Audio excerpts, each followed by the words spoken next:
मेरे प्यारे बच्चों, नमस्कार आप सभी को। आज हम बच्चों के साथ बैठे हैं। ये बच्चे वो हैं जिन्होंने अपने सपने को साकार कर लिया है, सरकारी नौकरी लग गई है। और आज हम इन बच्चों के साथ बैठ के बात करेंगे। हमारे साथ एक ऐसे आदमी भी बैठे हैं जिनकी नौकरी नहीं लगी और बहुत जल्दी आउट हो जाते हैं। तो आप सभी का स्वागत है। एक सवाल से शुरुआत करते हैं। सर, आप इस सारे सवाल का जवाब देना। वैसे पूछना इनसे था, इन्होंने कुछ बोला था। मैथ का ही सवाल पूछ रहा हूँ, ठीक है? सोच समझ के जवाब देना। मान लो ये ये तीनों दोस्त हैं, 1 2 3, तीनों एक ही लाइब्रेरी में बैठते हैं। और आपका किस पोस्ट पे सिलेक्शन हुआ? सर, इनकम टैक्स इंस्पेक्टर पे हुआ है मेरा। और रैंक क्या है आपकी? रैंक मेरी है 186। 186। और आपका? मेरा सर प्रिवेंटिव ऑफिसर। रैंक क्या है? 1991। 1991। वो भाई हमारा तीसरा भाई, नाम बता तो पहले। सुमित। तो सुमित भाई इन तीनों साथ रहते थे और सुमित भाई का DSSB का एग्जाम हो गया और एक साथ मेहनत करते थे। इन दोनों ने ट्रेन पकड़ ली है, वो भी ट्रेन में पकड़ चुका है। बस उसको AC1 कोच में अभी आना है जल्दी से। तो भगवान ने चाहा तो आने वाले कुछ ही महीनों में आप देखेंगे इस भाई का भी रिजल्ट बहुत बढ़िया आएगा, ऐसे हम उम्मीद करते हैं। तो तुम तीनों से एक सवाल है, तुम तीनों दोस्त हो, तीनों ने जवाब देना है सोच समझ के, ठीक है? जवाब एक ही बार देना है। एक जने के पास एक ही ऑप्शन होगा जवाब देने का। तुम तीनों दोस्त गए किसी होटल में खाना खाने। तुमने खाना खाया, ऐसे 30 रुपए का बिल आया। 10 रुपए इसने दिए, 10 इसने दिए, 10 इसने दिए, 30 रुपए दे दिए इकट्ठे करके। 30 रुपए वेटर आया, लेके चला गया। वेटर वापसी आया, बोला साहब ऐसा करेंगे कि आप लोगों को ना 5 रुपए में ज्यादा ले लिए थे, 5 रुपए आप लोगों के वापसी कर देता हूं। तो जब 5 रुपए वापसी करने लगा तो तुम तीनों ने कहा कि नहीं, ऐसा कर, 2 रुपए तो टिप रख ले और बाकी 1-1 रुपया हमें वापसी कर दे। तो 5 रुपए में 2 की टिप रख ली, बचे 3, 3 में 1 रुपया इनको मिल गया, 1 रुपया इनको मिल गया, 1 रुपया इनको मिल गया। मतलब आपकी जेब से 9 रुपए गया, आपकी जेब से भी 9 गया, आपकी जेब से भी 9 गया और 2 रुपए की गई टिप। अब मैं ये पूछना चाह रहा हूं, 9 रुपए 9 रुपए 9 रुपए कितने हो गए? 27। और 2 की होगी टिप 29। जबकि गए थे 10 10 10 30। तो 1 रुपए की गड़बड़ कहां रही? 1 रुपए की गड़बड़ यहाँ हुई है। 25 रुपए के खाने के, 2 रुपए के टिप, तो 27 वो हो गए, क्योंकि 5 तो ने वापिस ही करने थे। तो हो गया क्लियर। 25 + 2 27। 3 तो उसमें से माइनस ही हो गए। पहले एक तो बताओ भाई सोच के। सर, बिल तो 25 का ही बना और 2 रुपए टिप हुई, 27 ही हुए वैसे तो। एक उन्हें वापस मिल गया। हाँ, जैन, ये ट्रिकी क्वेश्चन होता है। अच्छा सर, अब आपसे एक सवाल है। चलो सबसे एक सवाल लेते हैं, पहले थोड़ा माहौल सही करते हैं फिर सवाल शुरू करेंगे। 3 पुलिस वाले और 3 चोर एक साथ यहाँ पे इस जगह पे 3 पुलिस वाले खड़े हैं और 3 चोर खड़े हुए हैं। इन तीनों पुलिस वालों को एक नाव में बैठ के, 3 और 3 6 को नाव में बैठ के इधर आना है। लेकिन एक बार में 2 ही लोग जा सकते हैं, चाहे वो 2 पुलिस वाले हो या 2 चोर हो या 1 पुलिस 1 चोर हो। कहानी कंडीशन क्या है कि यहां या यहां इन 6 को पार करा के यहां लेके आना है। लेकिन शर्त यह है कि किसी भी जगह पे अगर चोरों की संख्या पुलिस से ज्यादा हो गई तो पुलिस को मार देंगे। मेरा सवाल समझ में आया? 6 लोग यहां खड़े हुए, 3 पुलिस वाले हैं, 3 चोर हैं। इन 6 को यहां लेके आना है, एक नाव के थ्रू यहां से यहां लेके आना है। लेकिन कंडीशन क्या है कि नाव में 2 ही आदमी जा सकते हैं, 2 ही आ सकते हैं, कोई भी 2 आदमी हो सकते हैं, पुलिस चोर, चोर चोर, पुलिस पुलिस। कंडीशन यह भी है कि अगर किसी भी एक जगह, चाहे वो यहां या यहां, किसी भी एक जगह अगर पुलिस वालों की संख्या चोर से कम रह गई तो पुलिस वाला मार दिया जाएगा। और हमें मारना नहीं है, हमें तीनों चोर और तीनों पुलिस वाले यहां लाना है। जवाब दो। पहले 2 चोर भेज दिए, 2 चोर इधर आ गए जी, ठीक है। फिर 2 पुलिस वाले भेज दिए। वो नाव कौन लेके आएगा यहाँ पे? एक वापस बुला लिया। 2 चोर थे, इधर ले गए, 1 चोर यहीं रुक गया, 1 चोर वापसी आ गया नाव लेके। अब आगे तो मरना ही है फिर तो। ये असली पुलिस वाले बोला आगे लठ तोड़ेंगे। बस सवाल का लॉजिक इस बात में कि किसी भी जगह पुलिस वालों की संख्या चोर से कम नहीं होनी चाहिए। अगर ऐसा हुआ कि 2 चोर हैं और 1 पुलिस वाला है तो पुलिस वाला मारा जाए। ये भी अच्छा, यहाँ पे खड़े हो गए। हाँ, मतलब चाहे यहाँ पे भी हो सकता है। मान लो आखिरी में यहाँ 2 चोर रह गए और 1 पुलिस वाला, तो ही पुलिस वाला मारा गया। दोनों ही जगह पे 6 के 6 में कॉम्बिनेशन यही होना चाहिए कि पुलिस की संख्या ज्यादा रहनी चाहिए। हाँ, 2 चोर इधर खड़े हुए हैं तो उनको कोई दिक्कत नहीं आपस में, तीनों चोर खड़े हैं तो भी कोई दिक्कत नहीं। लेकिन अगर 3 चोर या 2 चोर 1 पुलिस वाला है तो सवाल गलत हो जाएगा। और जैसे नाव लेकर जाएगा तो मार ही देंगे। जो इस सवाल का सही जवाब देगा कमेंट में, उसको भाई 1100 रुपए का इनाम मिलेगा। और सच बात यह कि सवाल के आंसर में भी 1100 का यूज है कहीं ना कहीं। पहले शुरुआत आपसे ही करते हैं, ठीक है, पहले आप अपना पूरा इंट्रो दो, कब से तैयारी करनी शुरू की, कैसे क्या? मेरा नाम जॉनी चौधरी है। मैं सर 2017 में CGL की तैयारी करने आया था दिल्ली। तब मैं कोचिंग स्टार्ट ही करी थी, फिर ऑफलाइन की होगी उस समय तो? ऑफलाइन थी तब तो फिर ये दिल्ली पुलिस का पेपर आ गया। प्री भी हुआ था मेरा CGL का उस टाइम पे। मैं जब तैयार, हाँ 17 वाला, जब स्टार्टिंग में ही मैं तैयारी कोचिंग वगैरह स्टार्ट ही करी थी, तभी फिर प्री आ गया था, वो क्लियर हो गया मेरा। फिर ये दिल्ली पुलिस का पेपर आ गया था। अच्छा, दिल्ली पुलिस कांस्टेबल का। तो उस समय SSC ले रही थी ना? हाँ SSC ले रही थी। तो उस टाइम पे फिर मेरा इसमें हो गया। तो फिर अब ये था कि जॉब लग गई, फिर तैयारी छूट गई, ट्रेनिंग वगैरह पे गए, 1 साल ट्रेनिंग रही, और फिर तो 2-3 साल ऐसे ही निकल गए। पढ़ाई करी नहीं कि सैलरी आ रही है हर महीने, और रिलैक्स हो गया, हाँ रिलैक्स हो गया। फिर वो पढ़ाई, फिर मेरे दोस्त वगैरह इंस्पेक्टर लगे, कोई सब इंस्पेक्टर लगा। तब मुझे थोड़ा सा लगा कि भाई मैं दिल्ली यूनिवर्सिटी से पढ़ा हूँ, कि तू कहाँ यहाँ फिर रहा है फालतू की सिपाही में। फिर मैंने पढ़ाई चालू करी 2022 में। तब मेरा CPO के लिए करा था मैंने, डिपार्टमेंटल होता है हमारा 3 साल बाद। उसमें 10% कोटा होता है आप लोगों का? होता है उस टाइम पे। फिर CGL भी दिया था मैंने, उसमें CPO में मुझे मिली थी BSF सब इंस्पेक्टर। उस टाइम मेरा उसमें डिपार्टमेंटल में नहीं हुआ था उस टाइम पे। और CGL से मिली थी मुझे TA कस्टम्स मुंबई, वो भी नहीं गया? मैं गया नहीं उसमें। फिर मैं अगली साल करी तैयारी। अगली साल मेरा प्री में बढ़िया मार्क्स थे, 176 आए थे 23 वाले में, हाँ। फिर उसमें मेंस में रह गया मैं। फिर अच्छा, प्री में 176 आने के बाद मेंस में रह गया? हाँ मेंस में हो गई गड़बड़ बस। फिर 24 वाले में फिर मैंने CHSL भी दिया कि मैं प्रैक्टिस हो जाएगी, तो मेरा उसमें भी हो गया। उसमें मुझे ministry of law and justice, उसमें भी मुझे मुंबई दिया उन्होंने, उसमें मैं नहीं गया। तेरी किस्मत सारी मुंबई टकराई है। और फिर ये CGL 2024 वाला, इसमें फिर वो शादी वाला आ गया मेरा। थोड़ा सा 1 महीने पहले शादी थी मेरी पेपर से, तो मैंने बस वो हो गई गड़बड़ थोड़ी, वो होती है वो, तो फिर बिजी हो ही जाता है इंसान। उसके बाद फिर ये CPO चल ही रहा था मेरा 2024 वाला, उसमें फिर मेंस आया मेरा, उसका हो गया। अब CPO में डिपार्टमेंटल, अब ट्रेनिंग पे अभी हम गए नहीं है, डिपार्टमेंटल को बाद में भेजते हैं। और अब फिर अभी ये अच्छा, वाला CPO 2025 वाले में दिल्ली पुलिस ऐसा ही हुआ? CPO 2024, अभी 25 तो आया ही नहीं है। 25 में मेरे 168 पॉइंट कुछ मार्क्स है, ये प्री दिया है मैंने इस बार भी।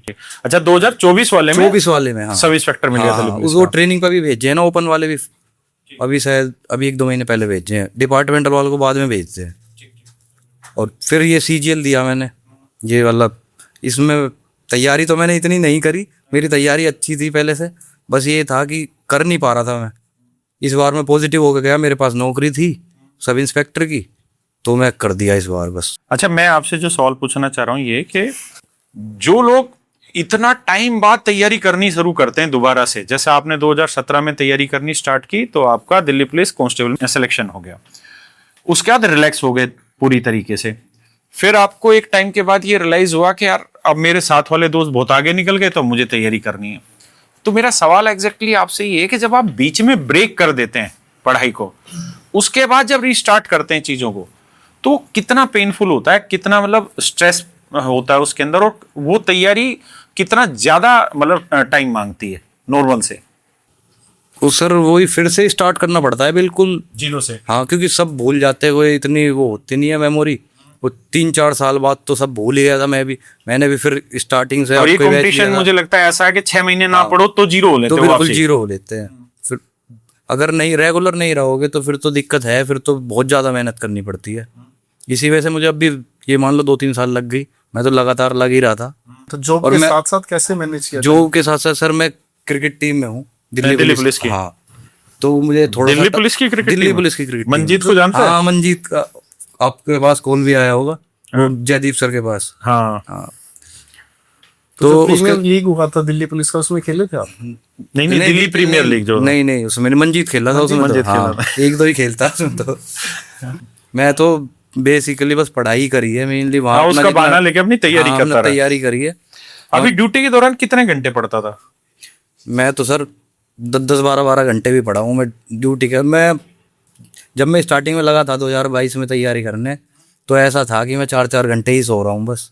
हाँ, मैं ड्यूटी आ रहा हूँ अपना, यहाँ 5 घंटे का हमारा ग्राउंड होता है, 5 से 6 घंटे का। गाजियाबाद से मैं आता जाता हूँ डेली, तो 3 घंटे तो ये लगा लो। मैं पढ़ता ही था बस, और कुछ उस टाइम करा ही नहीं। फिर बस ये थी, सनक थी उस टाइम की, अब लगा नहीं है कोई और नौकरी, ये करनी नहीं है। क्या इतना डेडिकेशन उस समय था 2017-18 में? 2017 में तो सर ये था कि कोई नौकरी मिल जाए बस, भाई एक बार पकड़ना है, कोई नौकरी मिल जाए। अब मेरे गांव में सर मुश्किल से कोई एक आधा नौकरी पे है। अब भी ऐसी अब भी कम ही लग रहे हैं, मतलब 2-4 बालक ही लग रहे हैं। कोई इतने तैयारी वैयारी करता है नहीं, उस पीक पे नहीं पहुंचता। किसी ने हमें बताया भी नहीं कि क्या करना है क्या नहीं करना। हम जो करा है खुद ही करा है, यहाँ आके पता चला है, दिल्ली आए हैं तो पता चला है क्या करना है क्या नहीं करना। ये बात तो आपकी बिल्कुल सच है।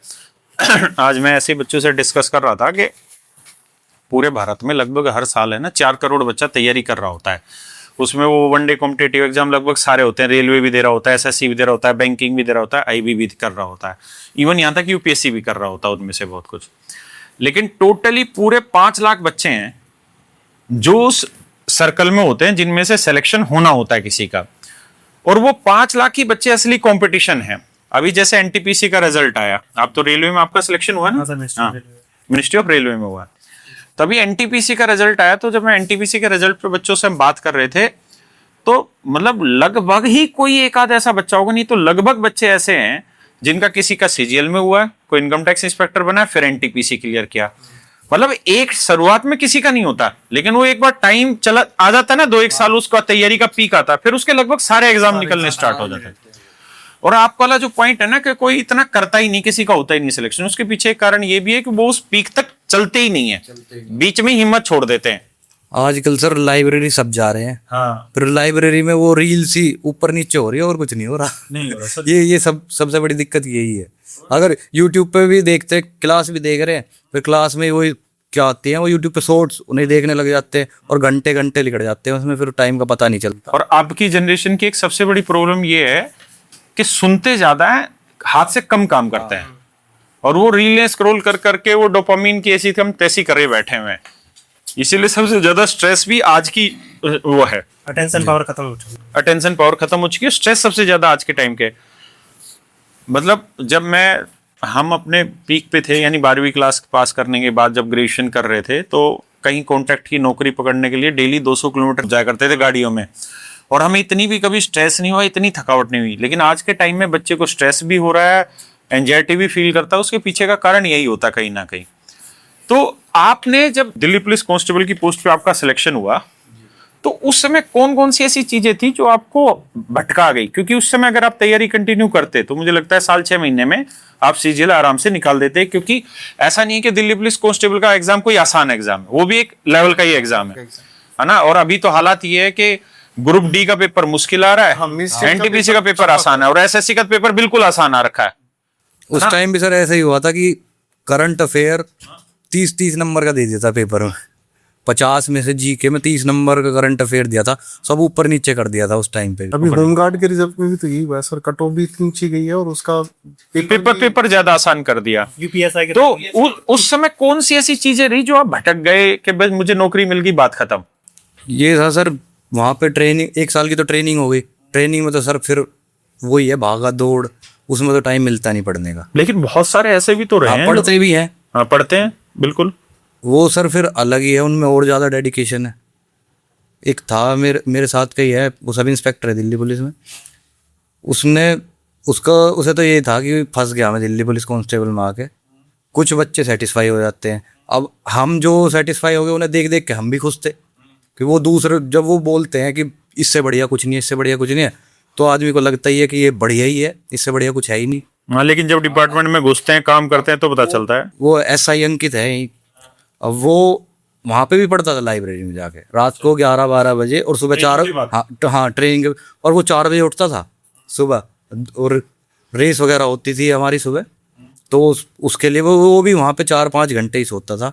उसने मेहनत करी तो वो सब इंस्पेक्टर 2019 में लग गया था। अच्छा, मेरा अगला सवाल आपसे ये है कि अब आपका जो सिलेक्शन हुआ है प्रिवेंटिव ऑफिसर में, एक तो आपकी किस्मत में मुंबई रहा ना, लगातार सारी पोस्ट में मुंबई रहा। ये तो मैंने अब लिया है, मुझे सीएसएस भी मिलनी थी। प्रिवेंटिव मिलना ही मुंबई था, और कहाँ मिलेगा? नहीं सर, नॉर्थ में तो आने के मुझे तो सीएसएस भी मिलती। अच्छा, वो भरा नहीं? मैंने तो प्रिवेंटिव ही ऊपर भरा, बस मैंने मुझे करनी थी वर्दी वाली, और जीएसटी भी साउथ में जाना था, मगर इससे बढ़िया तो यही है, प्रिवेंटिव बेस्ट है।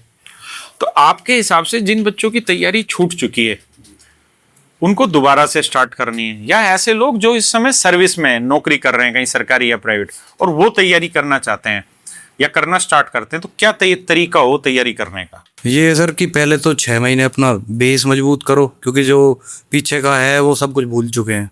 एक बार दोबारा से सब कुछ करना पड़ेगा। जो भी तुम्हें टीचर बेस्ट लगे उससे देखो, एक बार अपना करो, सारा सिलेबस कंप्लीट करो, फिर मॉक लगाओ, मॉक एनालिसिस करो। मॉक से फिर बहुत ज़्यादा फर्क पड़ता है, अगर पूरा सिलेबस करके मॉक लगाओगे तो फर्क पड़ेगा। और अभी जैसे आपने एक स्टेटमेंट पीछे दिया था कि सर मैं 12 घंटे भी पढ़ता था, 15 घंटे भी पढ़ता था, तो अब वो डिस्ट्रैक्शन नहीं होता था? नहीं सर, मैं तो बस नहीं, जब मुझे पढ़ना था तो सर मैं भी पढ़ना था, मैं फालतू ध्यान दिया ही नहीं। मैं लाइब्रेरी में भी जाता था तो 15 मिनट लंच के लिए 15 मिनट, और फिर मैं पढ़ ही रहा हूँ। और सर 1-2 इंसिडेंट सबके साथ ऐसा हो जाता है कि भाई कुछ करना ही है, अब कहीं ना कहीं वो अंदर चोट लगती है। घर वालों को भी सर 2-3 साल हो गए थे तो घर वालों भी ये सोचते थे भाई घूमने जा रहा है लाइब्रेरी में, नौकरी होने के बावजूद भी तो थोड़ा सा फर्क पड़ता है।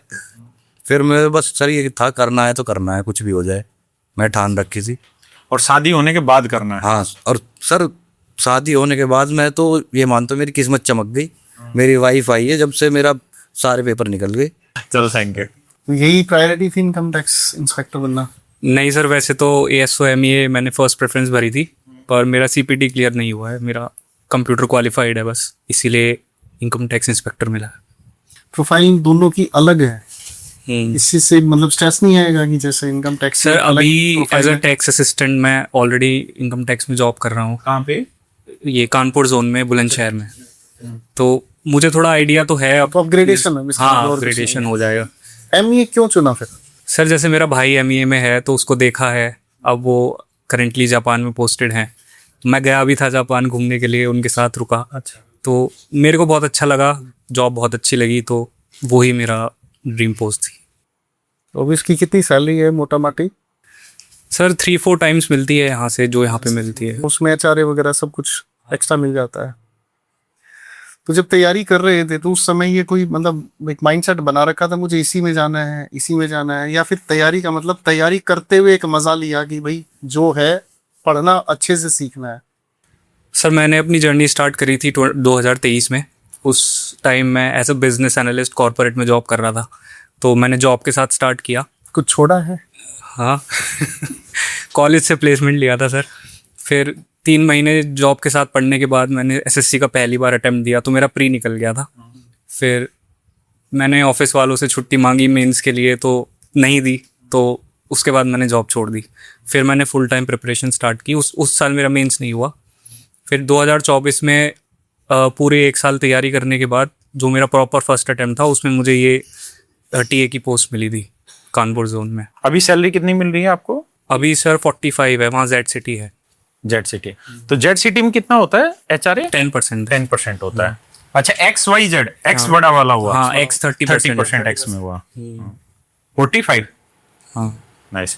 अच्छा, इनकम टैक्स इंस्पेक्टर आपको कहाँ मिल जाएगा? दिल्ली? दिल्ली में जाएगा। दिल्ली में। आपको प्रमोशन वाइज आपको पता है कि इनकम टैक्स इंस्पेक्टर का दिल्ली में कितने साल चल रहा है टाइम? सर फर्स्ट प्रमोशन तो ऐसा वहाँ बताया मेरे को कि 7 साल में ITO बन जाते हैं। कैटेगरी या जनरल? नॉर्मल सर, एवरेज मतलब। नहीं, आपकी कैटेगरी क्या है? सर कैटेगरी कौन सी? SC है सर। हाँ, तो फिर तो जल्दी आ जाएगा, अदरवाइज जनरल तो 12 साल कम से कम लग रहा है दिल्ली में। अच्छा, इनकम टैक्स इंस्पेक्टर जो चूज किया आपने, जैसे बहुत सारे बच्चे, आप तो मतलब जैसी पर्सनैलिटी लग रही है, बड़ा मतलब साफ सुथरा लड़का लग रहा है, तो तूने यार ASO वगैरह इसमें CSS वगैरह में नहीं सोचा? सर कंप्यूटर नहीं निकला ना मेरा। अच्छा, अदरवाइज पहली प्रेफरेंस ASO CSS नहीं, MEA थी। MEA थी। उसके ऊपर GST भी था। हाँ, CSS भी सब था, मतलब वो फिर सीधा 7th वाले पे ही रुका क्योंकि कंप्यूटर क्लियर नहीं था। अरे भाई, कंप्यूटर बहुत एक नंबर से रहा सर कंप्यूटर। इस बार कंप्यूटर आया भी कुछ अलग ही था। बहुत टफ आया सर। अच्छा, अगर आप सभी सजेस्ट करें कंप्यूटर की किसी बच्चे को तैयारी करनी हो तो कैसे तैयारी करे, क्या पढ़े? मेरा थोड़ा स्टैटिस्टिक्स बैकग्राउंड है, तो कंप्यूटर वगैरह मेरा ठीक था, फिर भी नहीं हुआ। सर इस बार तो जो CS करते हैं वो ही बोल रहे थे पता नहीं क्या पेपर पूछा है, हमसे भी 9-10 सवाल ही बने, तो पेपर काफ़ी हार्ड था सर कंप्यूटर। और इंग्लिश मीडियम से रहे हो तो इंग्लिश में बहुत ज्यादा दिक्कत आई नहीं होगी। इंग्लिश में स्कोर क्या था मीन्स में? सर एक क्वेश्चन गलत है, एक question 131 है। और मैथ में? मैथ में भी सर एक क्वेश्चन गलत है। अच्छा, इंग्लिश मीडियम वाले जो बच्चे रहते हैं उनकी इंग्लिश की तैयारी करने की स्ट्रेटजी क्या रहती है? मेरी जो हिंदी मीडियम वाले हैं वो तो पूरा बेसिक लेके चलते होंगे, पहले पूरा रोज 50-50 वोकेबलरी रटो, 20-20 रटो। तो आप लोगों की क्या स्ट्रेटजी रहती थी? सर वोकैबुलरी तो हमने भी वैसे ही रेडी हमें मतलब इंग्लिश मीडियम में पढ़ते हैं तो बेसिक वर्ड्स का मीनिंग पता होता है ऐसे, बट जो ये वर्ड्स आते हैं एसएससी में वो तो याद ही करने पड़ते हैं सर। थोड़ा कॉम्प्रिहेंशन में हेल्प मिल जाती है। हाँ, रीडिंग थोड़ा ऐसे पैसे समझ के अंडरस्टैंडिंग में थोड़ा हेल्प मिल जाती है इंग्लिश मीडियम वालों को। बाकी रूल्स वगैरह तो सर वो सब पढ़ने ही पड़ते हैं हमें भी। अच्छा हाँ अच्छा, अभी इस समय ग्रामर का वेटेज इंग्लिश मीडियम वाले बच्चों को क्या लगता है कि जो इंग्लिश मीडियम से पढ़ के आ रहे हैं कि ग्रामर का वेटेज है या रीडिंग स्किल का वेटेज ज्यादा है? सर देखा जाए तो दोनों का ही है। ग्रामर में ऐसा है कि लिमिटेड रूल्स रिपीट होते हैं एसएससी में, वही पीवाईक्यूज आते हैं। तो अगर वो 100-150 रूल्स हैं, अगर वो कोई अच्छे से समझ ले और उनको याद कर ले तो ग्रामर सेक्शन वो हैंडल कर सकता है। रीडिंग वाले में बहुत दिक्कत आती है बच्चों को, क्योंकि उन्हें समझ नहीं आता पैसेज पढ़ के, और उस चीज़ को डेवलप करने में बहुत टाइम लगता है। ग्रामर में तो ये है कि 6 महीने दे के वो याद कर लिया, रट लिया, बट इंग्लिश में वो कॉम्प्रिहेंशन समझना, अंडरस्टैंड, डेवलप करना, उसके लिए तो वो रीडिंग कैसे तैयार किया आपने? सर मैं न्यूज़पेपर पढ़ता था, हिंदू का डेली पैसेज पढ़ता था। एडिटोरियल? हाँ। और एडिटोरियल को पढ़ते कैसे थे? जैसे किसी की यूट्यूब को देखते थे या खुद नोट्स बनाते थे या बस उसको नॉर्मली आंखों से निकाल देते थे? सर खुद पढ़ता था। अगर कोई बहुत हार्ड ऐसा पैसेज आ गया कि मुझे नहीं समझ में आ रहा तो मैं किसी का यूट्यूब पे खोल के उसका एनालिसिस देख लेता था। और आपने तैयारी किस साल में करनी स्टार्ट की थी? सर 2023 में जॉब के साथ स्टार्ट की थी। 2023 में जॉब के साथ। और ये टीए 2024 24 वाले में। नहीं सर, तो फिर तो कम ही टाइम में आपका सिलेक्शन हो गया। हाँ। तो बहुत ज्यादा आपको कभी कोई इशू आया नहीं होगा इतना? नहीं सर, मेहनत तो करी वो 1 साल जो ड्रॉप लेने के बाद करी। आप कुछ ऐसे चीजें बता सकते हैं कि आपका 2024 में टीए हुआ और 2025 में इनकम टैक्स इंस्पेक्टर आया, तो वो कौन सी कमी 2024 में रह गई थी कि उसी साल आपको वो नहीं मिला? सर पर्सनली मैं तो ये समझता हूँ कि नॉर्मलाइजेशन। सर मेरा एग्जाम 20 को था और मेरे मार्क्स नहीं बढ़े, मतलब बाकी नहीं बढ़े। नॉर्मलाइजेशन का बड़ा पंगा है इस बार। यूपीएसआई में सुना होगा तुम लोगों ने, नॉर्मलाइजेशन का बड़ा खेल कर दिया इन लोगों ने। सीजीएल का वो भी था ना सर, रॉन्ग क्वेश्चंस बहुत थे, 9-10 क्वेश्चन एक शिफ्ट में था, तो उस वजह से भी बहुत से। अच्छा, जीएस की तैयारी आप लोगों ने कैसे की? सर जीएस का जब 2023 में स्टार्ट किया था तो करियर विल से जीएस का स्पेशल बैच लिया था। अभिषेक सुमन सर हाँ, और उसमें विवेक सर। अभिषेक सर पढ़ाते थे, तो अभिषेक सर से पॉलिटी और हिस्ट्री वगैरह पढ़ी थी।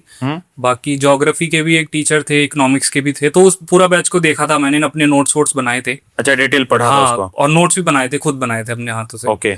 उसके बाद बार बार उनको रिवाइज किया तो एक बेस बन गया था वहां से। इंग्लिश में बच्चा कोचिंग ले रहा है अभी कि ये 120 रूल और 60 रूल इसी से काम चल जा रहा है उसका? सर जो बहुत वीक है वो तो प्रॉपर कोचिंग से ही पढ़ते हैं लेके, पूरा एक बार कोर्स देखने के बाद। बट जैसे जिसकी अंडरस्टैंडिंग है इंग्लिश में, जिसको समझ में आ जाती है चीजें, वो 120 रूल से ही स्टार्ट करते हैं। अच्छा, उसी से स्टार्ट हाँ, करते हैं? क्योंकि वहां से थोड़ा आइडिया लगता है कि एसएससी में पूछते क्या है, किस लेवल पर हमें पढ़ना है, फिर वो पूरा बैच देखते हैं। आपने इंग्लिश की तैयारी कहाँ से की थी? सर स्टार्टिंग में कैरियर विल से ही बैच लिया था। किसका? वो जयदीप सर का जयदीप लिया। सर। कितना टाइम टोटल देना चाहिए इंग्लिश का? सर इंग्लिश को तो काफी टाइम जाता है, 3। जनरली बच्चा पूछता है कि पूरे दिन के अगर स्ट्रेटेजिकली हम 24 घंटे का डिवीजन करें तो टोटल कितना टाइम इसमें देना चाहिए?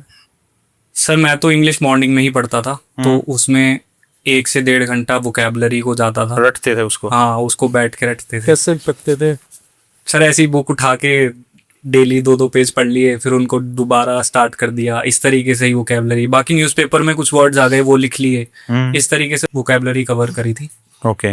बाकी इंग्लिश को 3 घंटे तो सुबह को देने ही देने थे। बाकी सेक्शनल मॉक लगा लिया पीवाईक्यूज का, तो इस और तरीके टोटल टाइम कितना लगा तैयारी का? सर 8 मंथ्स में मैंने अपना सिलेबस कवर करा था सारी चीजों का? हाँ, उसके बाद 3 मंथ्स मॉक्स दिए थे विद रिवीजन। अच्छा, और जो ऐसे ऐप में तो लाइव क्लासें भी रहती है और वही लाइव क्लासें रिकॉर्डेड भी हो जाती है, तो आप लोग देखते कैसे थे? रिकॉर्डेड देखते थे या लाइव ही पढ़ते रहते थे साथ? सर मैंने पर्सनली तो वीओडी बैचेस ही लिए थे सारे। और वैसे भी मुझे लगता है रिकॉर्डेड बैच ही ज्यादा सफिशिएंट रहता है। रिकॉर्डेड से ही पढ़ते हैं सर, लाइव खत्म हो गया। हाँ, क्योंकि सर अपनी पेज से सब देख लेते हैं, फिर किसको बार बार देखना है तो वो उस हिसाब से देख लेते हैं। अच्छा, जो नए बच्चे इस समय तैयारी करने की सोच रहे हैं उसको आप कुछ सजेस्ट करना चाहें अपने अनुभव से, तो क्या सजेशन दोगे? चारों सब्जेक्टों को लेके से किस तरह तैयार करें, क्या नोट्स बनाए ना बनाए, आजकल मार्केट में नोट्स आ रहे हैं उनका इस्तेमाल करें या नोट्स बनाने का फायदा, सारी चीजों के रिस्पेक्ट में। सर मेरे हिसाब से तो सबसे पहले ये समझना चाहिए कि तुम्हारा स्ट्रांग पॉइंट क्या है चारों सब्जेक्ट्स में से। जैसे मेरा स्ट्रांग पॉइंट मैथ्स और रीजनिंग था, तो अपने स्ट्रांग पॉइंट्स को इतना ज्यादा प्रैक्टिस कर लो कि एटलीस्ट उनमें मार्क्स ना कटे। ठीक है। तो मैथ्स और रीजनिंग में मैथ चाहता तो मैं ये सोचता था कि मैं एक भी क्वेश्चन गलत ना करूं मैथ्स और रीजनिंग का, ऐसी मैं तैयारी करूं। नाइस। और इंग्लिश में जीएस मेरी बहुत वीक थी सर। जीएस में पहले तो मेरे को ये लगता था मेरे एवरेज मार्क्स भी आ जाएंगे, तो भी बहुत बड़ी बात है। जबकि इंग्लिश मीडियम से। हाँ, क्योंकि साइंस बैकग्राउंड का सर 10th में छोड़ दी थी। अच्छा। जीके वगैरह उसके बाद पढ़ी नहीं है। 5 साल बीएससी एमएससी में भी मैथ्स ही पढ़ा था, स्टैटिस्टिक्स में। उसके बाद सर जीएस में बहुत, मतलब सबसे ज्यादा मेहनत मेरी जीएस में ही लगी है, उसके बाद इंग्लिश में लगी है, फिर मैथ्स और रीजनिंग में लगी है। अच्छा, मुझे एक बात का जवाब और देना, ये मैं मतलब हर एक पेरेंट्स के लिए पूछ रहा हूँ। जैसे अगर मान लीजिए हमारा टारगेट ही यही है कि हमें अपने बच्चे को सरकारी नौकरी की तैयारी करानी है, तो हम अपने बच्चे को क्यों बीएससी में टाइम उसका खराब कराएं, क्यों उसे एमएससी कराएं? जैसा आपने अपने लाइफ के बहुत ज्यादा टाइम बीएससी और एमएससी में लगा दिया, और मुझे लगता है कि बीएससी एमएससी का कोई बहुत बड़ी हेल्प तो मिली नहीं है, क्योंकि मैथ का तो कोई रिलेवेंस है नहीं उनसे, कि जो वहां मैथ है वो यहाँ वाले मैथ से कोई मतलब नहीं उसका। दूसरी चीज ये कि जो साइंस वाला पोर्शन है वो भी बहुत हल्का ही है एसएससी में, ऐसा तो है नहीं कि साइंस की बहुत ज्यादा वेटेज है। तो क्यों ना एक पेरेंट्स अपने बच्चे को आर्ट्स दिलाए, अगर उसका टारगेट गवर्नमेंट जो भी है। और मैंने तो ये तक देखा कि जो बच्चे 4-4 साल बीटेक करके आ रहे हैं, जिनकी अच्छी रैंक थी, वो भी अल्टीमेटली गवर्नमेंट जॉब की तैयारी कर रहे हैं। तो क्यों ना राइट टाइम पे वो गवर्नमेंट जॉब की तैयारी करना शुरू करे? आपका इसमें क्या कहना है? सर अगर किसी को पेरेंट्स की तरफ से गाइडेंस है, सर एक्चुअली वो 12th वाली एज ऐसी होती है, किसी को ये पता नहीं होता कि हमें यही करना है। अगर किसी को पता है तो वो बिल्कुल आर्ट्स लेके कर सकता है सर, अच्छा रहेगा ना? हाँ, वो बेटर है। आप आज की स्टेज में उस क्या कहना चाहेंगे ईमानदारी से? ऐसा नहीं कि मैंने कहा इसलिए। सर मैं बैचलर्स और मास्टर्स का अपना ये बेनिफिट कहूंगा कि उससे सर एक आईक्यू और कॉन्फिडेंस डेवलप होता है कि हाँ मैंने मास्टर्स भी की है स्टैटिस्टिक्स में, तो मैं इस पेपर को भी क्लियर कर सकता हूँ। और सर 10 to 20% रोल कॉन्फिडेंस का है। अच्छा। हाँ, अगर आप एग्जाम में बैठे हैं, उस एग्जाम में 20 लाख बच्चे बैठ रहे हैं, तो आपको खुद पे कॉन्फिडेंस होना चाहिए कि मैं कर सकता हूँ इन 20 लाख से बेटर, तभी सर ये पेपर निकल सकता है। आपको क्या लगता है बीएससी वाले के पास ज्यादा ऑप्शन है, बीए के पास नहीं है?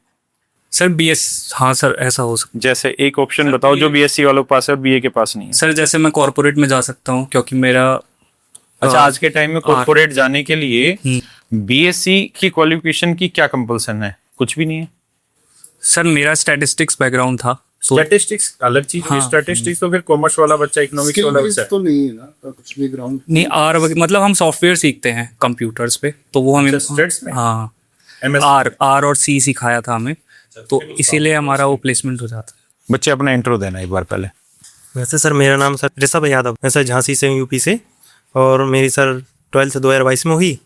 उसके बाद सर 12th से ही मैंने, जो आप कह रहे हैं कि बी और बीएससी वाला, मैं ये चीज़ समझ गया था 12th में ही। मेरे पास मैंने सोचा सर ऐसी कोई स्किल वाला कुछ करना है नहीं, तो मैंने सोचा बीएससी या और चीज़ करके करूँ क्या, तो मैंने सिंपल पकड़ा भी। तेरी उम्र कितनी है? अभी सर 21। आपकी उम्र? मेरी सर 28। आपकी? 27। 27। 21 और 20 में जॉब ली है मैंने। अभी सर ग्रेजुएशन भी 2025 में ही हुई अभी मेरी। नाइस यार। तो 2022 में सर जैसे 12th हुई, उसके बाद से फिर मैं सीयूईटी के करने लगा प्रिपरेशन 3-4 महीने बाद। फिर लास्ट अगस्त में मैंने बैच लिए सर, आपका मैथ का लिया था मैंने लास्ट में। तो बस फिर 1 साल 2023 प्रिपरेशन की। अब तब ग्रेजुएशन हुई नहीं थी, तो कोई और वैसे फॉर्म डाल नहीं पा रहा था, तो मैंने साथ शॉर्ट हैंड भी सीख ली स्टेनो की। अच्छा, एक चीज मुझे बताना, बहुत सारे बच्चे चाहते भी हैं, ये शॉर्ट हैंड वाला कितने टाइम में सीखा जा सकता है यार? हाँ सर, ये बहुत ज़्यादा इसमें मिथ फैला हुआ है। कुछ लोग कहते हैं 1 साल, 1.5 साल, 2 साल लगते हैं, लेकिन इसमें ये होता है ना कि अगर अपनी उस पर प्रैक्टिस के ऊपर है। जैसे मैंने किया था सर, मुझे कोई बताने वाला नहीं था, मुझे ये तक पता नहीं था कि ये कोचिंग सब लोग कहते थे ऑफलाइन होती है, मुझे तो पता ही नहीं था। ऑनलाइन देख रहा था कि ये चीज़ होती क्या है, शॉर्ट हैंड ये भी नहीं पता था कि शॉर्ट हैंड होता क्या है। ये भी ऐसा सोशल मीडिया कुछ अच्छा भी करता है और बुरा भी करता है, दोनों चीज़ें करता है। तो मुझे मेरे सोशल मीडिया से पता चला शॉर्ट हैंड होती क्या है। 1 साल से लोग कहते ज्यादा ही में सीखेंगे, लेकिन वो मैंने 2-2.5 महीने में सिलेबस हो गया। और प्रैक्टिस कर करके ये बात थी ना, किसी ने बताया नहीं कि इसमें टाइम लगता है। सर ने कहा प्रैक्टिस करते रहो, तो मैंने सर 7 महीने भी नहीं लगने थी पूरे, मतलब 6 महीने के अंदर और 7 महीने के अंदर कर लिया पूरा खत्म हो गया। और क्वालिफाई पहली बार में ही क्वालिफाई कर लिया। और सर नहीं, क्वालिफाई किस चीज में? एसएससी वाला? SSC steno. तो अच्छा, जो एसएससी स्टेनो वाला टेस्ट होता है वो रिटर्न होता है उसके अंदर स्टेनो हाँ का? सर, पहले रिटर्न होता है। पहला प्री होगा सर रिटर्न, उसमें 100 क्वेश्चन इंग्लिश के आते हैं और 50 रीजनिंग के आते हैं, 50 जीएस के आते हैं। हाँ, वो तो एक कॉमन सिलेबस हो गया। और जो सेकंड वाला उसमें सेकंड में सर शॉर्ट एंड टेस्ट होता है, उसको फिर वो किस लेवल का होता है? मतलब मॉडरेट होता है, इजी होता है, डिफिकल्ट होता है? 2 टेस्ट होते हैं सर। अच्छा। 80 की स्पीड पे होता है, 80 वर्ड पर मिनट, अच्छा। और एक 100 वर्ड पर मिनट पे होता है। तो दोनों टेस्ट होते हैं मतलब। और ये टेस्ट होता है कैसे? डिस्क्रिप्टिव लिखना हाँ, होता लिखना होता है। जो स्पीकर लगे होते हैं, हाँ। स्पीकर पे बोलेंगे, हाँ। स्पीकर पे बोलते हैं उसी स्पीड में। 80 की स्पीड में 80 रहती है, 90 कर देते हैं, अप एंड डाउन होते रहते हैं, और उसी में फिर लिखना होता है उस पे कॉपी पे। लिखने के बाद फिर उसमें पूरा मतलब कोडिंग लैंग्वेज होती है उसमें लिखने के बाद फिर बाद में आपको टाइम दिया जाएगा 10 मिनट का पढ़ने के लिए, कि उसको पढ़ के डिकोड कर लो पूरा। डिकोड कर लो मतलब एक बार पढ़ लो और पूरा एक बार पढ़ लो उसको, क्योंकि टाइम मिलेगा लिमिटेड उसके बाद टाइप करने के लिए। मतलब जो सेम आपने लिखा है इसमें हाँ। पूरा सेम टाइप करना है आपको। अच्छा, सिस्टम पे टाइप करो। मतलब जो बोला है उसको पहले लिखो कोड में, फिर डिकोड करके सेम टाइप कर दो। अगर अंडर उसमें मतलब क्वालिफाई अगर कर गई, जैसे 7% रहता है, तो जैसे टाइपिंग में रहती है कि 93% में वो चाहिए, तो उसके अंदर अगर आप 7% एरर तक अलाउड है, उसके अंदर अगर आप आ गए तो क्वालिफाई हो, नहीं तो उसके तो आपने क्वालिफाई कर लिया था? क्वालिफाई कर कौन लिया से था। साल में? यही 2024 वाला सर। 2024 वाला। और इसका ग्रेड पे कितना? इसका गेट पे सर 2400 ग्रेड पे है। 2400 ग्रेड पे शॉर्ट है। ये 12th बेस पे होती है? 12 बेस पे सर। 12th बेस पे। हाँ सर। नाइस यार। उसके बाद फिर उसके बाद क्या किया? उसके बाद सर पहले 2023 में प्रिपरेशन की सर, उसमें साथ साथ दिया था ये पहली बार स्टेनो का, तो तब तो सिलेबस ही नहीं हुआ था, तो पहली बार में नहीं निकला था, लेकिन दूसरी बार में निकल गया एग्जाम, और मिनिस्ट्री ऑफ रेलवे मिला है इसमें, और ऑल इंडिया रैंक सर 206। अच्छा, शॉर्ट एंड में मिनिस्ट्री ऑफ रेलवे मिला? हाँ सर, स्टेनोग्राफर में ऑल इंडिया रैंक 206 आई थी सर इसमें। All India rank 206? जी सर। अच्छा, मिनिस्ट्री ऑफ रेलवे में? हाँ सर। तो ये मिनिस्ट्री ऑफ रेलवे तो दिल्ली में रहता है दिल्ली ना? है सर, ये रेलवे बोर्ड दिल्ली। यही है सर। और इसमें शायद शॉर्ट एंड जो करके जाते हैं उनकी हमेशा पोस्टिंग अफसरों के साथ ही रहती हाँ है? सर, मेरी भी जैसे डायरेक्टर के साथ है, डायरेक्टर रेलवे बोर्ड जो है एस्टेब्लिशमेंट के, हाँ। उनके साथ है मेरी। उन्हीं के साथ। हाँ, अभी भी सर ऑफिस से ही आ रहा हूँ मैं। अरे वेरी नाइस यार। तो अब रेलवे, अब आपने ज्वाइन कर लिया ना इसको? हाँ सर, ज्वाइनिंग हो गई। तो रेलवे में आपको बेनिफिट मिलते हैं कुछ अलग से? हाँ सर, जैसे रेलवे में जैसे रेलवे का 3rd AC का वो रहता है, पास रहता है हमारा। तो जो बच्चे मतलब जनरल सामान्य बच्चे हैं और जो शॉर्ट एंड के बारे में सोच रहे हैं, जी सर, उन्हें आप कुछ सजेस्ट करना चाहो, कुछ बताना चाहो अपनी तरफ से? हाँ यही सर कि जैसे पहले जो प्री का सब्जेक्ट है, क्योंकि पहले क्या होता था आज से 7-8 साल पहले, कि जिसको शॉर्ट एंड आती है उसका एग्जाम, उसका मतलब पक्का था कि सिलेक्शन हो जाएगा, अच्छा। क्योंकि एग्जाम उतना नहीं जाती थी कट ऑफ। लेकिन आज के टाइम पे क्या होगा, कंपटीशन हर जगह हो गया। अच्छा। तो आज सबसे पहले उसको यही, क्योंकि शॉर्ट एंड ऐसा है, शॉर्ट एंड ऐसी कि आपको इंटरेस्ट है तो आप प्रिपरेशन करने के बाद भी 1 साल बाद भी सीख सकते हो। लेकिन अगर शॉर्ट एंड आपने पहले सीख ली मान लो, और मैथ रीजनिंग वगैरह जिन नहीं सब्जेक्ट नहीं पढ़ेगी आपने, तो उसके बाद शॉर्ट एंड को मेंटेन करोगे कि उनको भी पढ़ोगे, तो ये प्रॉब्लम आएगी। तो पहले जैसे इंग्लिश, अच्छा, शॉर्ट एंड को मेंटेन करके भी रखना मुश्किल काम है? हाँ, उसको भी 1-2 घंटे डेली तो देने ही पड़ेंगे आपको। अच्छा, नहीं तो तब वो रहेगा, नहीं तो तब फिर भूल maintain- जाओगे। नहीं तो फिर अगर 1 महीने भी छोड़ दिया तो हाथ पूरा बिल्कुल सिंपल हो जाता है, मतलब फिर काम नहीं करता उतना अच्छे से। अच्छा, तो मतलब बेटर तरीका ये कि पहले बेसिक तैयारी कर लो। पहले मतलब वो जो प्री होता है उसका, जो इंग्लिश, रीजनिंग और जीएस आती है, इनको अच्छे से कर लो, इतना कर लो कि इतना कॉन्फिडेंस आ जाए कि पेपर क्लियर कर लोगे। उसके बाद शॉर्ट एंड करो और उसको प्रैक्टिस करते रहो। 8 महीने में अगर अच्छे से 3-4 घंटे डेली देके और कर ली प्रैक्टिस, तो 8 महीने या 10 महीने के अंदर शॉर्ट एंड वो हो जाएगी। उसके साथ साथ एग्जाम भी निकल जाएगा, वो भी निकल जाएगा। और आपके बैच में कितनी वैकेंसी थी?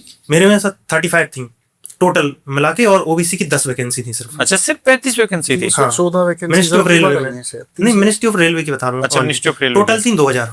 और ये एग्जाम किस बॉडी ने कंडक्ट कराया? एसएससी एसएससी ने। एसएससी स्टेनो ग्रेड एनसी नहीं होता, अच्छा, ग्रेड अच्छा, सीएनडी एग्जामिनेशन नाइस हर बार। बस ब्रिलियंट। सर उसके बाद सर 2024 में जब सिलेक्शन हो गया, तो 2025 में फिर सर एसएससी जीडी 2025 भी निकल गया था, फिर मैंने उसकी रनिंग स्किप की। उसके बाद एसएससी सिलेक्शन पोस्ट में भी हुआ है, और एसएससी सीपीयू का भी निकला हुआ है सर अभी 2025 वाला भी। और अभी सीजीएल दोगे? अब सीएल 2026 वाला दूंगा सर। तो उसकी तैयारी कर रहे हो? हाँ, ठीक से? उसकी चल रही है सर प्रिपरेशन। नाइस।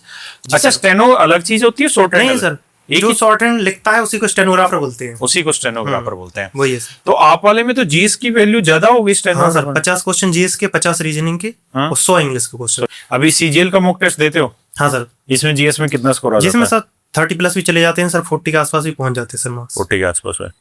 मतलब अच्छे आते हैं सर, जीएस में भी अच्छे थे, और इसमें मेरी रीजनिंग में 50 आउट ऑफ 50 थे, और इंग्लिश में? इंग्लिश में 86.25। इंग्लिश कैसे तैयारी की? इंग्लिश सर मैं सबसे पहले बता दूं, मैं हिंदी मीडियम से हूँ सर। नाइस, वो तो और उसके बाद सर हिंदी मीडियम से और एक चीज है सर हाँ। कि इंग्लिश में मुझे लगता है सबसे ज्यादा हाँ। वोकेबलरी, क्योंकि किसी भी लैंग्वेज को सीखने के लिए शब्द जरूरी है। बिल्कुल। और अगर इंग्लिश की अगर वर्ड पावर अच्छी है तो सब उसी से सब हो जाता है। जैसे जयदीप सर की वो आती थी वॉल्यूम 1 करके बुक आती थी, तो उसमें उन्होंने सेट्स थे, तो उन्हें 100 सेट्स थे, तो मैंने पूरे लर्न कर लिए सर उनको। तो उसके बाद ये समझ लो कि सर जो चीजें नॉर्मल मतलब एक अंडरस्टैंडिंग डेवलप हो जाती है ना, क्योंकि आज की इंग्लिश कैसी पूछी है, डायरेक्ट नहीं है कि रूल्स बेस्ड आ रही है, जैसे आप कहते हैं वो 120 रूल्स वाली बात, तो उनसे वो तो हो जाएगा, फॉर्मूला टाइप का आपको हो जाएगा याद, लेकिन जो कंसेप्ट जो अंडरस्टैंडिंग है वो डेवलप नहीं होगी। तो इस वजह से पढ़ना जरूरी है, सिलेबस करना जरूरी है एक बार। तो सबसे पहले वोकेबलरी अगर आपकी मजबूत है अच्छी, तो उससे दो फायदा होगा, एक तो आपको कंसेप्ट समझ में आएंगे, और दूसरा कॉम्प्रिहेंशन भी समझ में आएगा, और सेंटेंस अरेंजमेंट ये सारी चीज समझ में आएंगी। तो सबसे ज्यादा इंपॉर्टेंट वोकेबलरी है इंग्लिश में। और वोकेब करने के बाद एक बार अच्छे से सिलेबस कर लो, 8 महीने 10 महीने जितने में भी हो, और उसको बार बार रिवीजन करते रहें। नोट्स बनाना भी बहुत जरूरी है उनके कंसेप्ट की।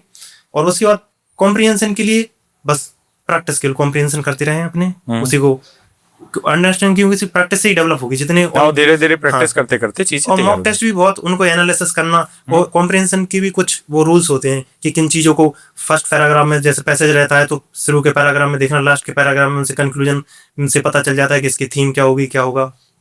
तो ये सारी चीजें कुछ ट्रिक्स वगैरह होती हैं जो धीरे धीरे मॉक टेस्ट लगाने से होता है। मॉक टेस्ट लगाने मतलब मेरे हिसाब से सर 4 ही स्टेप हैं प्रिपरेशन में, कि सबसे पहले सिलेबस करो अच्छे से, और साथ साथ रिवीजन करते रहो उसके, और तीसरी चीज प्रैक्टिस, पहले चैप्टर वाइज प्रैक्टिस हो गई, उसके बाद फिर फाइनल पूरी फुल लेंथ प्रैक्टिस, और चौथा स्टेप जो सबसे इंपॉर्टेंट है मॉक टेस्ट।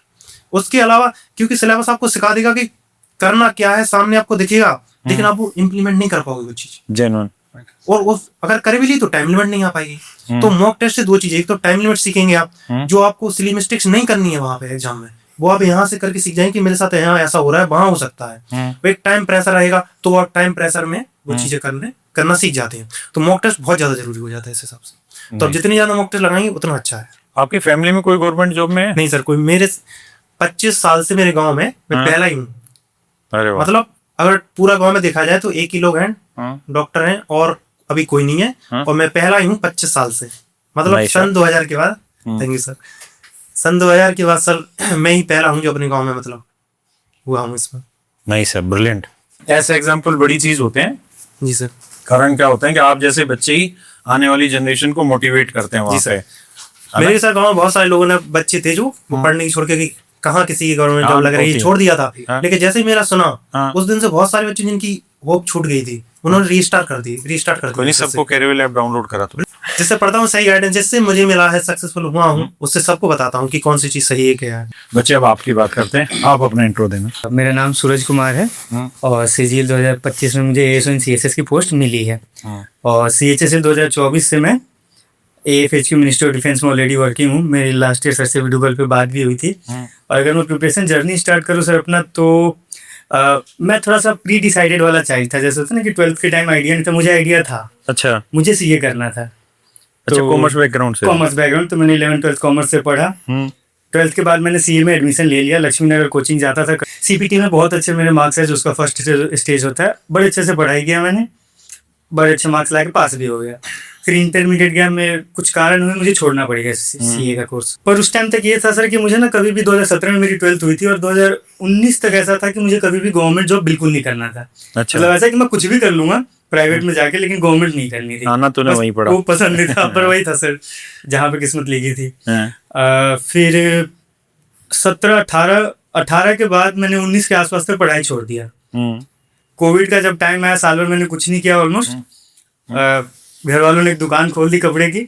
अच्छा। वहाँ बैठता था नॉर्मली लाला की तरह, जैसे शरीर हो गया, शरीर भी वैसे हो गया तो उस टाइम पे भी बढ़ के।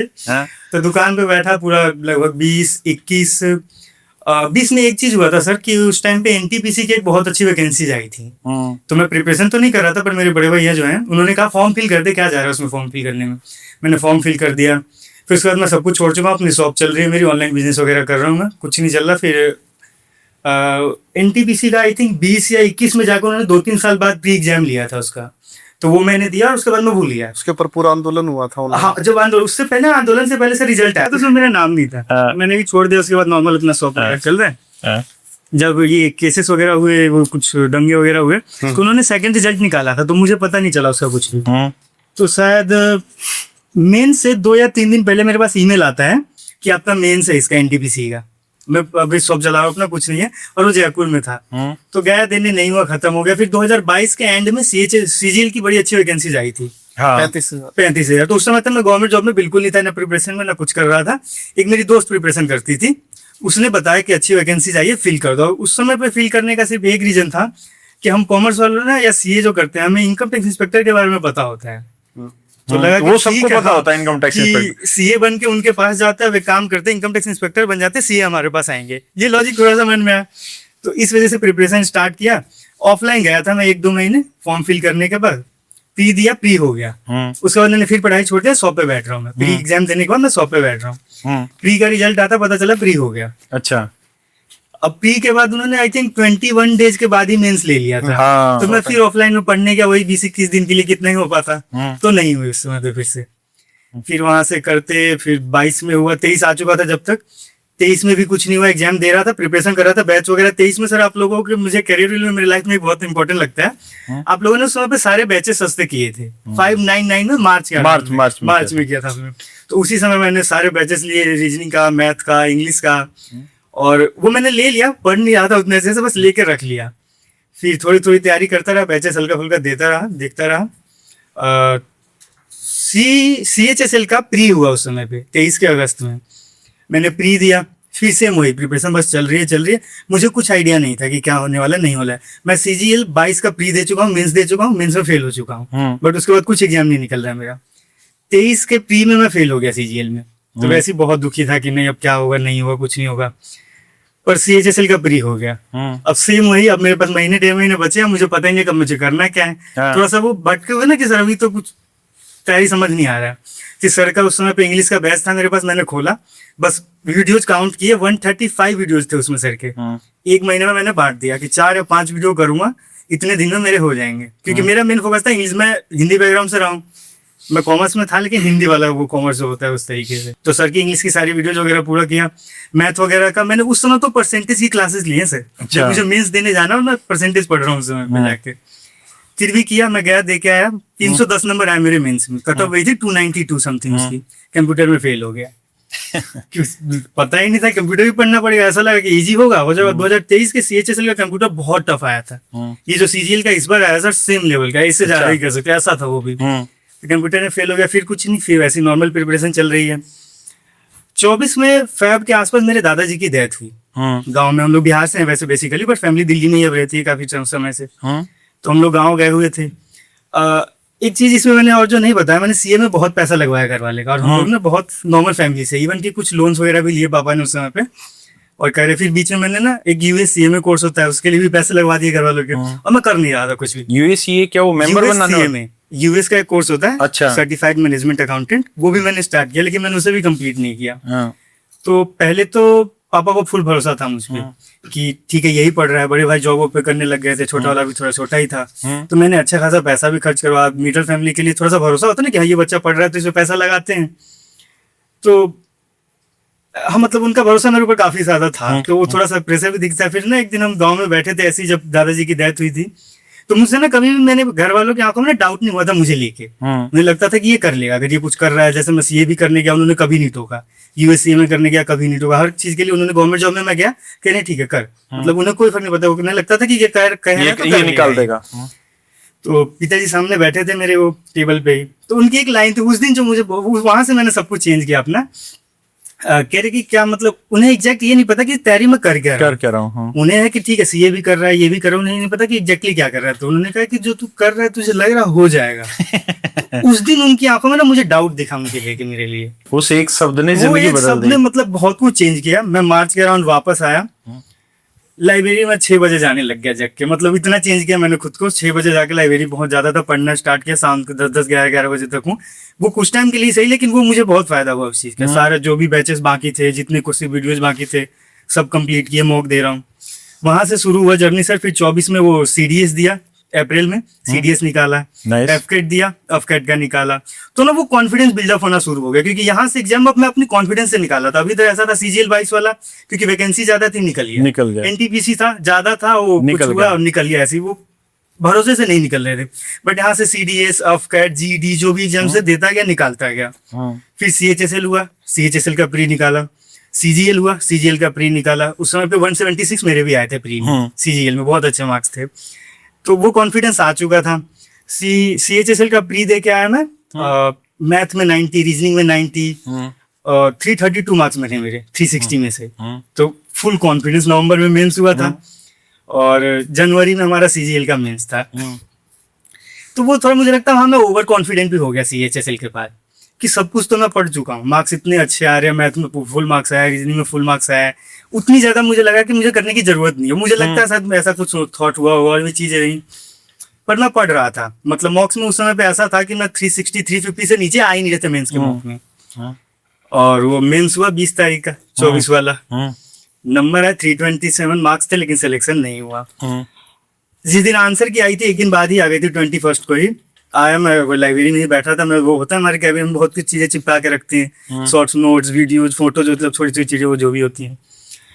मार्क्स देखे, सब कुछ फाड़ा, वहां से उठाया, बाइक लिया। एक हमारे इधर रोहिणी में एक एरिया पड़ता है जहाँ खाली है थोड़ा सा, 7-8 बजे के बाद आसपास की बात होगी, बाइक लेके गया, वहां बैठा, आधे घंटे फुल मन से रोया हूँ सर। उन सबको तो फाड़ फूड़ के फेंक दिया, बहुत रोया अकेले में बैठ के। क्योंकि वो मुझे लगता है उस समय पे 24 मेरा पीक था प्रिपरेशन का, कि पूरा मैं पूरे साल अच्छे से सारे एग्जाम्स निकालता आ रहा हूँ। CHSL में बहुत अच्छे मार्क्स आए हैं, CGL में मतलब मेंस में ऐसा है कि शायद मैं बिना पढ़े भी दूं तब भी आ रहे हैं 350 नंबर ऐसे आ रहे हैं, और मेरे पेपर में जाकर मार्क्स नहीं बने। अब जिन भी चीजों की वजह से हुआ, मैं उस समय पे ब्लेम नहीं कर सकता। तो थोड़ा दुख हुआ, थोड़ा नहीं बहुत दुख हुआ। ऐसा लगा कि शायद क्या फायदा करके, अगर ऐसे नॉर्मलाइजेशन होने, ऐसे गलत क्वेश्चन आने, जो भी चीजें उस समय पे इतना आइडिया नहीं था, लेकिन थोड़ा डर तो था चीजों को लेके। फिर कुछ नहीं, गए घर पे किसी को कुछ बताया नहीं कितने मार्क्स आए, क्या क्या बताऊं सर, थोड़ा सा बुरा लग रहा था उस समय तक। लेकिन फिर अगले दिन से आया सेम चीज, कोई नहीं, 2 महीने बाद आना है नोटिफिकेशन, फिर स्टार्ट करेंगे चीजों को। नाइस। फिर जब तक फेब में CHSL का रिजल्ट आ गया, फिर उसमें तो फिर नौकरी लग गई, तो थोड़ी खुशी हो गई, थोड़ा नॉर्मल डाउन में। फिर ज्वाइनिंग हुई वहाँ। उसके बाद से 8-10 महीने से तो जॉब भी चल रही थी, जॉब के साथ इसकी प्रिपरेशन चल रही थी। जॉब के साथ प्रिपरेशन से एक फायदा ये होता है सर कि कॉन्फिडेंस रहता है, चाहे छोटा जॉब हो बड़ा जॉब हो, कि यार हम अब वो नहीं कि कुछ नहीं है हमारे पास। तो थोड़ा क्वेश्चन अटेम्प्ट करते वक्त ना खुद में वो भरोसा होता है कि ठीक है, देख दो, अगर रिस्क भी लेना है तो ले लेते हैं, हुआ तो हुआ, नहीं तो अच्छा मिलेगा या तो फिर मिलेगा ही नहीं। तो वैसा वाला थोड़ा सा सीन होता है। तो प्रिपरेशन किए, मॉक्स वगैरह अच्छे दिए, और फिर मेंस तो इन्होंने भेज भी दिया था हिमाचल, कांगड़ा से, दिल्ली से। अच्छा। तो वो भी गए थे देने। अच्छा, तो लाला की दुकान पे बैठ के कपड़े बेचना आसान लगा कि तैयारी करना आसान लगा? सब मुझे ना पढ़ना बहुत पसंद है, मतलब मैं भटक जाता हूँ बीच बीच में। पढ़ना पसंद नहीं, तेरी मजबूरी थी, वरना तेरा पेट इतना जाता पेट का था। रीजन ये है सर कि ये जब सीए मैंने छोड़ा ना, सीए के टाइम पे मैं 70 केजी के आसपास था। फिर जब भी प्रिपरेशन में अभी इसमें कितना घुसा, वजन कोई है? अभी 94 का अराउंड होगा समय। ये 20-25 किलो से प्रिपरेशन और के उम्र पेज नहीं कितनी हो बढ़ गई? 25 है सर। 4 महीने बाद 26 हो जाऊंगा। तब घटा ले इसको। हाँ, अब शुरू कर दिया सर, हो गया ना, अब तो थोड़ा सा अब। अच्छा, पूरी तैयारी के दौरान कोई ऐसा दोस्त था जो मतलब था कुछ भी नहीं, उसके बस की कुछ भी नहीं था, लेकिन देता था सारी टॉपर्स वाली एडवाइस? एडवाइस तो नहीं है, एक तो था जो नेगेटिविटी फैला रहा था बस हमारी लाइब्रेरी में। बता, नाम बता उसका। हाँ, वो भी, और सरकारी नौकरी लग चुका है वैसे तो, पर उसने तो उसका हमारा- निकनेम भी तो होगा जो कुछ? हमारा जो 2024 का था CGL, हाँ। ये मान लो हमारे ये था, इसकी बढ़िया तैयारी थी, मेरी थी, ये था, बढ़िया कर रहे थे हम। ये था कि इस बार हम निकाल देंगे, कंपटीशन रहता है आपस में, तो थोड़ा सा वो नंबर हमारे बढ़ते जा रहे थे। अब वो लाइब्रेरी चेंज करवा दी भाई ने, सब किसी कहा गए, कहा चलो ये अलग है। उसे दिक्कत ये थी कि मैं जॉब कर रहा हूँ, अब मैं जाके उससे फालतू नंबर लेकर आ रहा हूँ। तो उसे ये दिक्कत थी कि 1 महीने पढ़ रहा है और ये नंबर फालतू ला रहा है, और उसने सबका बदलवा दिया, ये भी चला गया दूसरी लाइब्रेरी में, हम लोग रह गए बस। अब फिर वो माहौल सा बिगड़ गया हमारा, वो ही था जो गड़बड़ लगा मुझे। तो भाई अब तेरी बड़े याद कर रहे हैं, नाम क्या था उसका? नाम नहीं बता पहला अक्षर बता। वो समझ जाएगा, वो वैसे ही समझ जाएगा देखेगा तो। सेम कहानी होगी? सेम है सर, सेम वही दोस्त है, हाँ सर, सेम उसको है। याद कर लिया। लाला जी आप बताओ। सर हम लोगों का तो जो 5-7 लोगों का ग्रुप था, ऑलमोस्ट सब अभी लग चुके हैं, एक है जिसकी नहीं लगी है। तो वैसे तो ग्रुप में मैं बातें बहुत ज्यादा बोलता हूँ, नहीं, वो मतलब तो मुझे सब तो महसूस मेरे हो गया। सुनते हैं। मैं नहीं होता हूँ तो फिर वो सबसे ज्यादा बोलता है, मतलब सबको समझाता है कि ये करना चाहिए, ये करना चाहिए। नाम चाहे क्या है? पढ़ाई की बात हो, अभिषेक नाम है सर उसका, या कोई भी मतलब पर्सनल मैटर भी हो, वो हर चीज समझा सकता है। भले उसने जीवन में खुद कुछ नहीं किया है, बट बता सबको देता है और सब कुछ समझा देता है। चलो बिल्कुल। अगला सवाल लेते हैं, सबसे पूछना है। हम किसी एग्जाम की तैयारी कर रहे थे और उस एग्जाम में हमारा रिजल्ट उस अकॉर्डिंग नहीं निकला जैसा हम चाह रहे थे, तो उस दिन हमने कुछ ऐसा डिसाइड किया हो कि आज से सारे सोशल मीडिया ऐप डिलीट करते हैं, आज से ये चीजें छोड़ देते हैं, आज से ये चीजें छोड़ देते हैं और अब से हम इस तरह से काम करेंगे? नहीं सर, मैंने ऐसा कोई पैनिक डिसीजन नहीं है। मेरे साथ हुआ था सर, हाँ 2024 वाले में जब टीए मिला था, बिल्कुल एक्सपेक्टेड नहीं था जो भी हुआ था उस साल। उसके बाद बहुत बुरा लगा, तो लड़की से बात करना बंद कर दिया? हाँ सब छोड़ दिया सर। बस सर यूट्यूब पे कभी कभी मोटिवेशन वाली 2-4 रील देख लेता था 1-2 दिन में, वैसे सारा सोशल मीडिया बंद। सबसे दोस्त बुलाते थे, मैं मिलने ही नहीं जाता था। सबसे ज्यादा मोटिवेशन किस चीज से मिलता था? कौन सी चीज मतलब पिच करती थी आपको आगे काम करने को? सर फैमिली में पापा वगैरह बहुत मानते थे कि हाँ कुछ अच्छा करेगा, और मुझे भी लगता था कि हाँ एटलीस्ट मेरा भाई ने किया है तो मैं भी मुझे करूँगा। भी करना है। मेरा तो सर ऐसा रहा है कि ये सब जाने अनजाने में जैसा भी हो, डायरेक्शन अपने आप सही गई कि आज तक भी ना तो इंस्टाग्राम पे अकाउंट है, ना फेसबुक पे अकाउंट है, कोई भी नहीं है। मतलब सिंपल फोन, तो मेरे डिस्ट्रैक्शन के रीजंस बहुत कम हो गए। मतलब कि यूट्यूब है, व्हाट्सएप है, बस यही है। और इसमें क्या ही, और लिमिटेड लोगों से वो मतलब बातचीत थी, सब कुछ। तो बस तो फोन ने इतना डिस्ट्रैक्ट नहीं किया। और बात फिर अगर आप कहें उस मोटिवेशन की, तो एक मोटिवेशन ये तो रहा कि कुछ लोग के मम्मी पापा डांटते हैं कि कर नहीं रहे हो, कुछ ये नहीं कर रहे हो तुम तो। और दूसरी बात ये भी होती है सर कि अगर ना कहें तो वो भी एक लगता है कि कह क्यों नहीं रहे।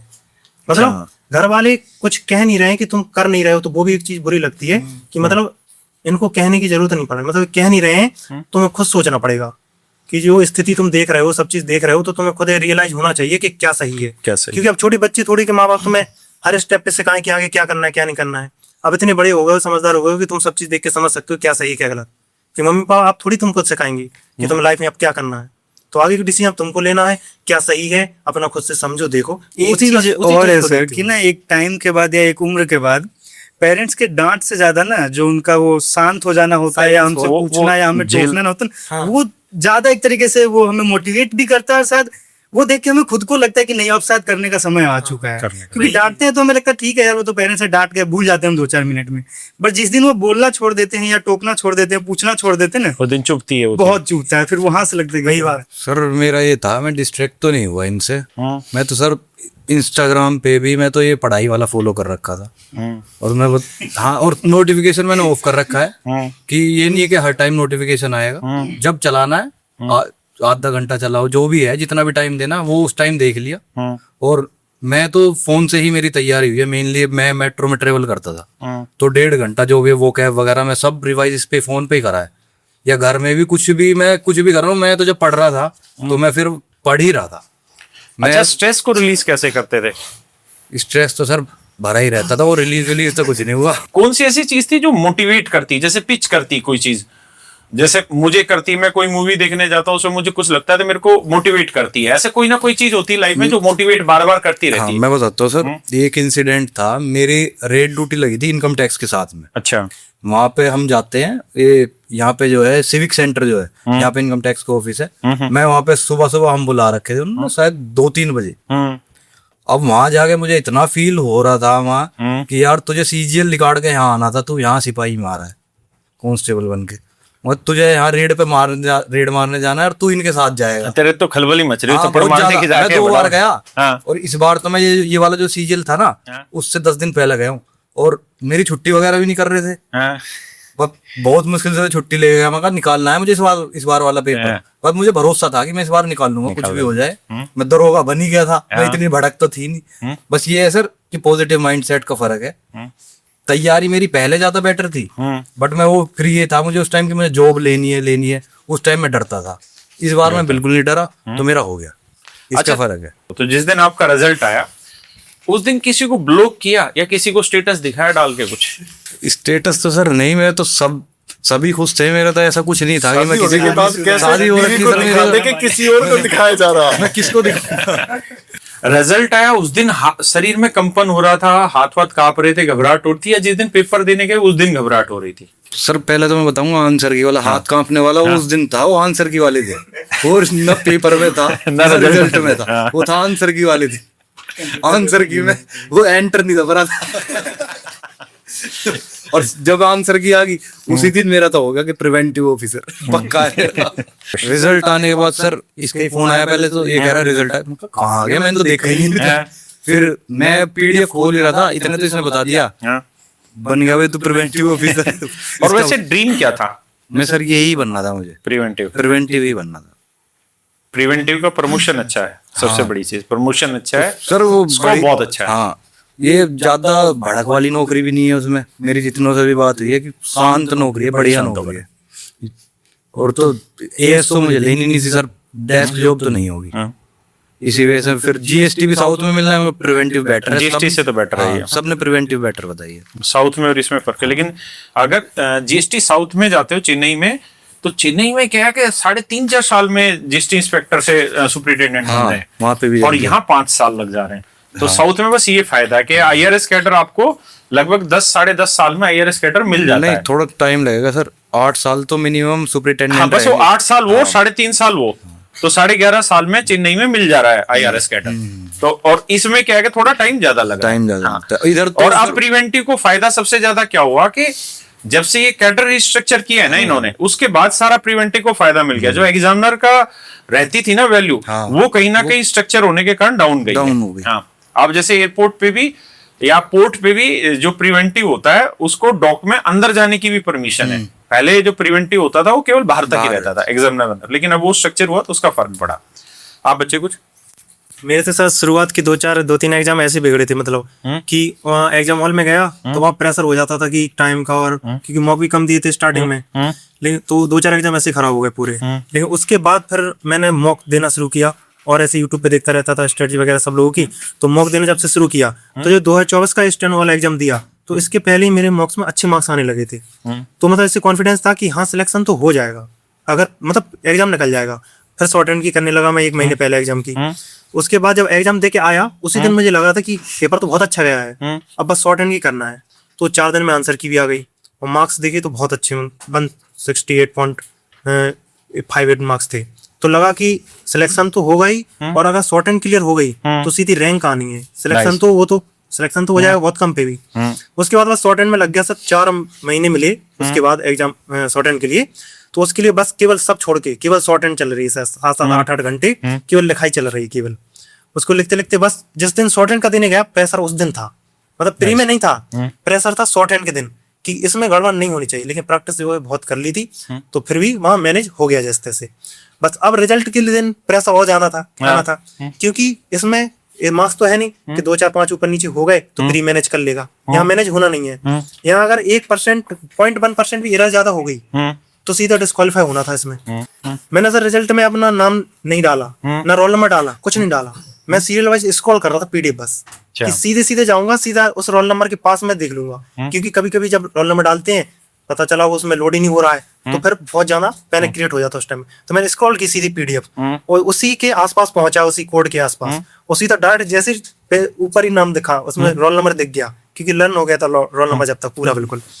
और बस उसके बाद जैसे देखा उसके बाद बिल्कुल साइलेंस, बॉडी साइलेंट हो गई पूरी बिल्कुल। थोड़ा सा हो रहा था कंपन बॉडी में वो थोड़ी थी, लेकिन बिल्कुल साइलेंस हो गया, मतलब कुछ नहीं, बिल्कुल कुछ समझ नहीं आ रहा था कि क्या हुआ। 10 मिनट तो अगले कुछ समझ नहीं आ रहा था, अगले 10 मिनट बाद फिर रियलाइज। अच्छा, मुझे एक सवाल का जवाब देना, आप सभी ने देना जी सर, कि वो जर्नी ज्यादा मजेदार थी सिलेक्शन वाले रिजल्ट जिस दिन आया उस दिन तक और शुरुआत की तब से तब तक की, या उस रिजल्ट आने के 2 दिन बाद की जर्नी ज्यादा मजेदार थी? मैं सब बता सकता हूँ इसको अच्छे से कि सर एक मैंने लाइन भी सुनी है, वो एस्पिरेंट वो है सीरीज है, उसमें बताया गया है कि जब आप अंतिम शिखर की उस चोटी तक पहुंचकर उस अंतिम ऊंचाई को भी छू लोगे, और जब आपको पता चलेगा कि कोई फर्क नहीं रहा, जब आप पता चलेगा वो वहां अंतिम ऊंचाई तक पहुंचने के बाद आपको पता लगेगा कि कोई फर्क नहीं है सब कुछ पा लेने में और अंत तक हार ना मानने में।